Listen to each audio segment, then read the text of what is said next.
एक लिमिट होती है किसी भी चीज को ड्रैग करने की। टेस्ट में 100-150 के आसपास ही मुश्किल से मार्क्स आ रहे हैं, पढ़ना है तो ऑब्वियसली आपका कोई सिलेक्शन नहीं होने वाला है, शायद कट ऑफ क्लियर करना भी दिक्कत आ जाए। मैं आपको रेकमेंड ये भी नहीं करूंगा कि शॉर्ट नोट्स बना लो। अगर आप ऐसे बच्चे हैं जो सिर्फ 97, 98, 99 परसेंटाइल को एम कर रहे हो, हार्ड में गया ये वाला अटेम्प्ट, मुझे तो इस पे फोकस करना। जो सबसे बड़ी मिस्टेक आप कर लोगे, अगर आपने जेईई मेन जैन अटेम्प्ट की डेट्स आ गई हैं और आपको पता है अब हार्डली 75 डेज बचे हुए हैं, 75 हार्ड बेसिकली आ चुका है।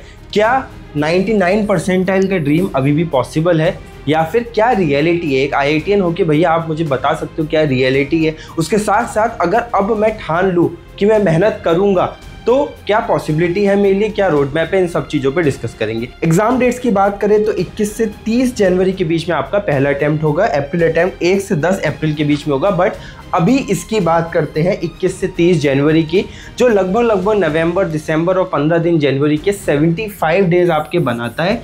इस 75 डेज की चर्चा की जाएगी आज की वीडियो में।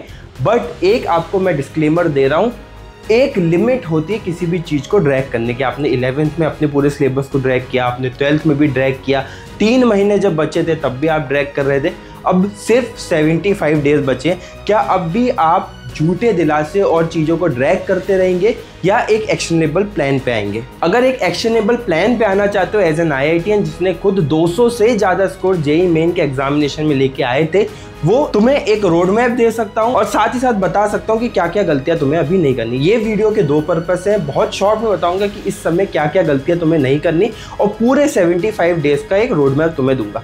बट इससे पहले एक चीज़ आपको कमेंट बॉक्स में ज़रूर लिखनी है कि भैया मैं 75 हार्ड चैलेंज लूँगा। मतलब कि अगले 75 डेज को जैसे एक हार्ड चैलेंज होता है मैं वैसे लेके रहूँगा।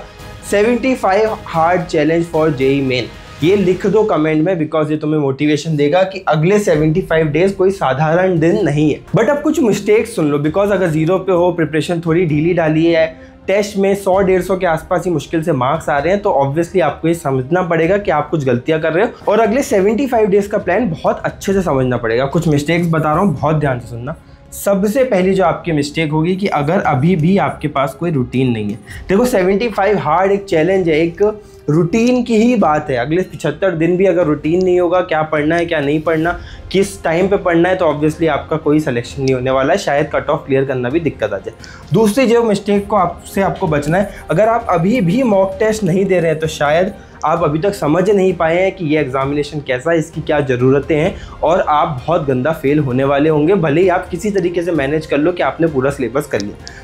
तीसरी मिस्टेक, अगर आप हाई वेटेज को अभी तक नहीं समझ रहे, वो बच्चे जिनकी प्रिपरेशन बहुत अच्छी है, जो अभी से 200 के आसपास स्कोर कर रहे हैं, उनके लिए वेटेज वगैरह मैटर नहीं करता, क्योंकि उन्हें लगभग 70-80% स्कोर करना है पूरे पेपर में। अगर आप ऐसे बच्चे हैं जो सिर्फ 97, 98, 99 परसेंटाइल को एम कर रहे हो और आपकी अभी मॉक टेस्ट के हिसाब से कट ऑफ भी क्लियर नहीं हो रही है, तो ऑब्वियसली आपको हाई वेटेज का ध्यान रखना पड़ेगा। इस पर भी हम एक वीडियो बनाएंगे, अगर चाहिए तो कमेंट में जरूर बता देना।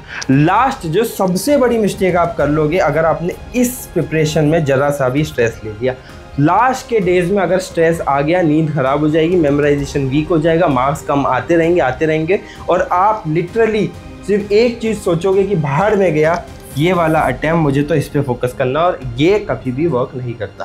तो ये कुछ मिस्टेक्स हो गई। अब बहुत ध्यान से सुनना, जो अगले 75 डेज का तुम्हारे को प्लान बना रहा हूँ, टाइम बाय टाइम प्लान बना रहा हूँ, इसके अलावा कोई और प्लान नहीं वर्क करना है। 50 वीडियोस के भरोसे बैठो कि ये वाले मेंटर ये बताएंगे, वो वाले मेंटर वो बताएंगे, सब कुल मिला के बात यही बताएंगे। आगे बढ़ते हैं, और सबसे पहले भाई सब्सक्राइब कर लो यार। 93% ऑफ यू सब्सक्राइब ही करके नहीं बैठे हैं। एक एफर्ट लगती है, एक मेहनत लगती है कंटेंट बनाने में, तो तुम्हारी पूरी जर्नी में हेल्प हो, इसके लिए एटलीस्ट तुम एक चीज़ इंश्योर करके रखो कि मोटिवेशन तुम्हारे भैया का भी ऊपर रहे, और इसलिए सब्सक्राइब बटन दबा दो। ये नंबर अप हो जाना चाहिए, अगली वीडियो से पहले 10% से ऊपर होना चाहिए। अब फोकस करते हैं कि हमारे पहले 30 दिन नवंबर में हमें क्या करना है। ठीक है, बहुत ध्यान से सुनेंगे। नवंबर में पूरा फोकस होगा सिलेबस स्प्रिंट में, मतलब नवंबर में आपका पूरा सिलेबस खत्म हो जाना चाहिए। अगर खत्म नहीं हुआ है तो आपको खत्म कर लेना है। अब भैया 30 दिन है, 70 चैप्टर है, कैसे कंप्लीट करने, पूरा एक फ्रेमवर्क बताता हूँ, बस सिलेबस स्प्रिंट बहुत जरूरी है। सीधी सिंपल बात है, आपको 2 चैप्टर पर डे के कॉन्सेप्ट पे अब रिवीजन शुरू कर देना है, और अगर हॉलीडे है तो 3 चैप्टर पर डे पे जाना है, मतलब संडेज वगैरह हो गए, इन सब में आपको 3 चैप्टर पर डे की स्प्रिंट लगानी है।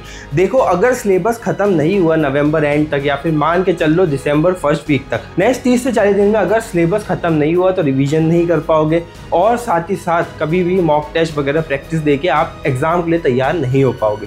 स्पेशली अगर कोई 12th क्लास में जिसके बोर्ड्स भी सिर पे आ रहे हैं, प्री बोर्ड्स भी बीच में ही अटकने वाले हैं और आपके लिए सच में बहुत डिफिकल्ट हो जाएगा। अब ये 2 चैप्टर 3 चैप्टर पर डे कैसे किए जाएंगे, देखो बहुत सिंपल तरीका बताता हूँ। आपको बेसिकली 10 आवर की विंडो निकालनी पड़ेगी और 5 आवर विंडो निकालनी पड़ेगी पर चैप्टर, ठीक है। अब इस 5 आवर विंडो पर चैप्टर में आपको क्या फोकस करना पड़ेगा कि आपको इसके 3 बाइफर्केशन करने हैं, 3 आवर, 1 आवर और 1 आवर के। ये 3 आवर में आप 1 शॉट देख लो अगर चैप्टर बहुत वीक है तो, और अगर चैप्टर डिसेंट है तो आपको ऑब्वियसली नोट से रिवाइज करना है और अपने सारी क्वेश्चन प्रैक्टिस वगैरह करनी है जो भी आपने पहले किया। ये वाले 1 आवर में आपको PYQ करने हैं, ठीक है, बिकॉज आपको समझना पड़ेगा कि अभी आपके लिए जो सबसे ज़्यादा इंपॉर्टेंट रिसोर्स है वो PYQ है। और लास्ट के 1 आवर में बेसिकली आपको मार्क्ड क्वेश्चन करने हैं। अगर मार्क्ड क्वेश्चन नहीं है, आपने किसी चैप्टर को टच ही नहीं किया है, तो आप 1 आवर टेस्ट प्रैक्टिस कर लो, दैट इज़ कि 30-40 क्वेश्चन उस चैप्टर के उठा लो और 1 घंटे उसको प्रैक्टिस करते रहो, टाइम बाउंड प्रैक्टिस। ये मैं क्यों बोल रहा हूँ, ताकि आप डेली कुछ ना कुछ टाइम बाउंड प्रैक्टिस करते रहो और आपका जो JEE मेन के एग्जाम का नेचर है, जो स्पीड और एक्यूरेसी मांगता है, वो होता रहे। अब दिन में आप अगर 10 घंटे पढ़ोगे तो ऐसे 2 चैप्टर्स पूरे हो जाएंगे।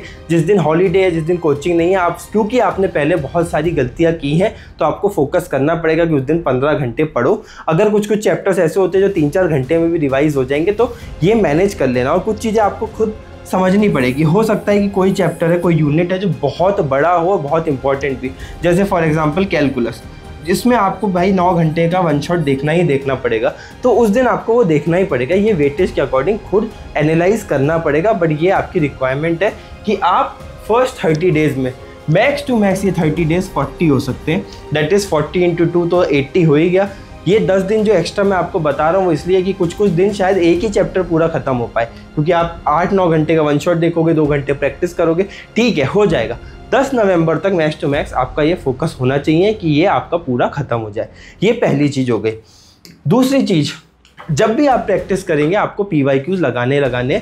अब इस चीज़ में भटकने की ज़्यादा ज़रूरत नहीं है, जितना मेरा रिकमेंडेशन है आप ओसवाल बुक्स के PYQs लगा सकते हो, क्योंकि 2-3 चीज़ें बहुत अच्छी हैं। एक तो वेटेज वगैरह का अच्छे से एनालिसिस है, पास्ट ईयर के ट्रेंड्स दे रखे हैं, चैप्टर वाइज आपको सारे PYQ मिल जाएंगे। जैसा मैं आपको हर बार रिकमेंड करता हूँ कि पर चैप्टर आपको एटलीस्ट 50 PYQ लगाने, तो ये चैप्टर वाइज आपको मिल जाएंगे। ये बुक का अगर लिंक चाहिए तो डिस्क्रिप्शन में पड़ा हुआ है। अगर मेरा कोड दैट इज़ यश10 आप यूज़ करोगे इनकी वेबसाइट पे तो आपको और एडिशनल 10% डिस्काउंट मिल जाएगा, क्योंकि बुक्स पे ऑलरेडी 40% डिस्काउंट चल रहा है। तो बेसिकली ओवरऑल 50% डिस्काउंट मिल जाएगा। अमेजोन पे भी डायरेक्ट अगर आप डिस्क्रिप्शन के लिंक से जाते हो, अगर वेबसाइट वाले लिंक पे जाते हो तो 10% का कोड मैंने आपको दे दिया। इसके साथ साथ जहाँ बीच में थोड़ा थोड़ा टाइम मिले, मैं रेकमेंड करूँगा कि ऐसी मॉक टेस्ट की बुक्स भी खरीद लो। देखो ऑनलाइन टेस्ट सीरीज बहुत ज़्यादा लिमिटेड होती है, बहुत कम टेस्ट होते हैं, उसमें ये आपके लिए फ़ायदेमंद हो जाता है कि आप 10 टेस्ट की एक बुक उठा लो, पूरी JEE मेन पैटर्न पे होती है, और साथ ही साथ आप एडिशनल प्रैक्टिस कर सकते हो। तो ये भी मैं आपको रेकमेंड करूँगा, लिंक डिस्क्रिप्शन में ही है, वो आपको मिल जाएगा। 50% डिस्काउंट है, जल्दी से PYQ की बुक खरीद लो। ये सारी बकवास मत करना कि भाई टेलीग्राम से PYQ डाउनलोड कर रहा हूँ, ऑनलाइन डाउनलोड कर रहा हूँ, उतना टाइम नहीं है। थोड़ा सा इन्वेस्ट कर दो एक बुक में और आगे बढ़ जाओ। अब अगले 30 दिन क्या करना है, नेक्स्ट 30 डेज़ क्या करना है, जो होंगे आपके दिसंबर के डे। अब मैं यहाँ पे आपको एक रूटीन देना चाहता हूँ कि आपको एक फ्रेमवर्क यूज़ करना है, revision plus test plus analysis. ये आपके दिसंबर का पूरा काला चिट्ठा हो जाएगा। अब रिवीजन कैसे करना है, वेटेज ओरिएंटेड रिवीजन करना है। मतलब अब चैप्टर 1 से आपको रिवीजन करने की कोई ज़रूरत नहीं है, मतलब जिसका वेटेज सबसे ज़्यादा उसका रिवीजन सबसे पहले होगा। रिवीजन करने के बाद आपको मॉक टेस्ट देना है। मॉक टेस्ट मैंने आपको पहले ही बोल दिया है कि 2 टेस्ट पर वीक तो आपको देने ही देने हैं, क्योंकि अब मॉक टेस्ट ओरिएंटेड ही आपकी सारी रिवीजन होगी, सारी पढ़ाई होगी। ये 3 तक भी जा सकता है, इसमें कोई दिक्कत नहीं है। और थर्ड थिंग है आपका एनालिसिस। देखो इस समय तक जब आओगे, जब आप टेस्ट दे रहे होगे, बहुत सारे बच्चे ऐसे होंगे जिनका स्कोर सिर्फ 100 आ रहा होगा, 120 आ रहा होगा। ये स्कोर को बूस्ट करने के लिए, स्कोर को बढ़ाने के लिए एक ही तरीका है कि आप टेस्ट एनालिसिस करना शुरू कर दें, क्योंकि टेस्ट एनालिसिस में ही वो गैप आपको मिलेंगे कि जहाँ पे आपको समझ में आएगा कि भाई मैंने क्या गलती करी, मैंने को क्या इम्प्रूव करना था। तो सीधा सीधा सिंपल फ्रेमवर्क है कि आपने पिछले महीने जो जो चैप्टर्स पढ़े अब उनका क्विक रिवीजन करें आप अपने शॉर्ट नोट्स से। अगर शॉर्ट नोट्स नहीं है तो अब मैं आपको रेकमेंड ये भी नहीं करूँगा कि शॉर्ट नोट्स बना लो, कोई हैंडबुक ले लो या फिर मेरे खुद के इंस्टाग्राम पे हमने बहुत सारे शॉर्ट नोट्स डाल रखे हैं, आप वो यूज़ करो। शॉर्ट नोट से रिवाइज करो, बहुत सारी प्रॉब्लम प्रैक्टिस करो एंड सिर्फ और सिर्फ टेस्ट दो, बिकॉज इसके अलावा कुछ भी पॉसिबल नहीं है। इस विंडो में बहुत सारे आपके ऐसे बच्चे होंगे जो 0 पे स्टार्ट कर रहे होंगे नवंबर में, उनके लिए शायद ये पॉसिबल नहीं होगा कि वो इस प्लान को फॉलो कर पाएँ। उनके लिए नेक्स्ट 30 डेज भी सिलेबस कंप्लीशन को ही जाएंगे, बिकॉज आपकी मजबूरी है। ठीक है, अगर आपने आज तक एक भी चैप्टर नहीं उठाया है तो आपको नवंबर प्लस दिसंबर दोनों में सिर्फ एक ही चीज़ पे फोकस करना है, वो है सिलेबस का कंप्लीशन। और फिर नेक्स्ट जो आपके जनवरी के 15 दिन आएंगे वहाँ पे सीधा सीधा सिर्फ फोकस करना है डेली मॉक्स पे। ठीक है, कितना ज़्यादा मैं मॉक्स पे फोकस क्यों कर रहा हूँ, क्योंकि मैं आपको बता दूँ जब 15 लाख बच्चे एग्जामिनेशन देते हैं, जब आप एग्ज़ाम सेंटर में बैठते हो, इधर कंप्यूटर, इधर बच्चा फास्ट सॉल्व कर रहा है, इधर भी बच्चा फास्ट सॉल्व कर रहा है, आपको बहुत ज़्यादा प्रेशर डेवलप हो जाता है। मेरा आपसे एम ये है कि भाई अगर आपका इंटेलेक्ट और आपका कैलिबर, आपने जितनी मेहनत की है वो 150 मार्क्स की है, तो आप एग्ज़ाम में एटलीस्ट 140 मार्क्स स्कोर करके आएँ, इतनी मेरी आपसे गुजारिश है। दूसरा, क्योंकि क्या होता है बहुत सारे बच्चे मैंने ऐसे देखे जो 150 मार्क्स का उनका कैलिबर होता है, 150 मार्क्स की उनकी प्रिपरेशन होती है, बट वो 80 मार्क्स भी नहीं लेके आ पाते, बिकॉज एग्जामिनेशन प्रेशर में ढीले पड़ जाते हैं, बिल्कुल सब कुछ भूल जाते हैं। यहाँ पे एक NIT सिक्योर हो रहा है, यहाँ पे लगभग 98-97 परसेंटाइल आ रही है, यहाँ पे कट ऑफ भी क्लियर नहीं हुई। इसलिए आप फाइनल 15 डेज में सिर्फ रिवीजन करेंगे। और एक चीज़ और बता दूँ मैं, आप वीक टॉपिक्स जिनका वेटेज हाई है, फिर ध्यान से समझना, वीक टॉपिक्स जिनका वेटेज हाई है उन पे फोकस करेंगे, बिकॉज अब स्कोर बूस्ट करना है। दिसंबर एंड आते आते सिलेबस कंप्लीट हो जाएगा, जिनने सिलेबस पहले से थोड़ा थोड़ा कर रहा था उनका एक रिवीजन भी हो जाएगा। अब आपके टेस्ट में मार्क्स आ रहे होंगे 150 के आसपास, 120 के आसपास, कुछ के 200 भी आ रहे होंगे। अब इसको कैसे पुश किया जाए, next 10 number 20 number test analysis आप ऑलरेडी कर रहे हो, वहाँ पे जो चैप्टर्स वीक है और उसका वेटेज हाई है, जैसे मैं नाम बता देता हूँ, करंट इलेक्ट्रिसिटी, अगर आपके इसमें मार्क्स नहीं आ रहे हैं तो आपको इसको रिवाइज कर लेना चाहिए इस समय पे, क्योंकि इसका वेटेज हाई होगा। GOC, केमिकल बॉन्डिंग, ये सबके वेटेज बहुत हाई होंगे, तो आपको इनको रिवाइज कर लेना है। ये 75 डेज का पूरा प्लान है। और लास्टली जो सबसे ज़्यादा मैंने आपको बताया था, मिस्टेक में भी बताया था, कि आपको स्ट्रेस नहीं लेना है। स्ट्रेस से स्कोर जितना डाउन जाएगा उतना ही स्कोर मैनिफेस्टेशन से हाई जाएगा।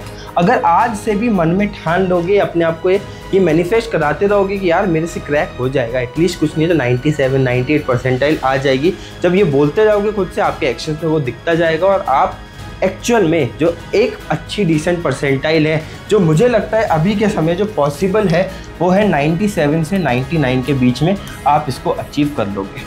इसी के साथ वीडियो का एंड करता हूँ। सारे एक्शन स्टेप्स पे आप वर्क करेंगे, सब्सक्राइब करेंगे, और अगली वीडियो में जब हम हाई वेटेज चैप्टर्स को डिस्कस करेंगे उसको बहुत ध्यान से देखेंगे।